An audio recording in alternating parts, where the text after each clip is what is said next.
കൊല്ലം തേവലക്കര സ്കൂളിൽ വിദ്യാർത്ഥി ഷോക്കേറ്റ് മരിച്ച സംഭവത്തിൽ മൈനാഗപ്പള്ളി ഗ്രാമപഞ്ചായത്ത് അസിസ്റ്റന്റ് എഞ്ചിനീയർക്കെതിരെ പോലീസ് കേസെടുത്തു.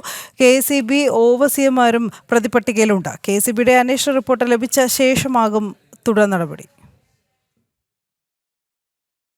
അപകടകരമായ രീതിയിൽ സ്കൂൾ കെട്ടിടത്തിന് സമീപത്തുകൂടെ വൈദ്യുതി ലൈൻ പോകുന്നത് ശ്രദ്ധയിൽപ്പെട്ടിട്ടും അത് അവഗണിച്ച് സ്കൂൾ കെട്ടിടങ്ങൾക്ക് ഫിറ്റ്നസ് നൽകിയത് പഞ്ചായത്ത് AE ആയിരുന്നു.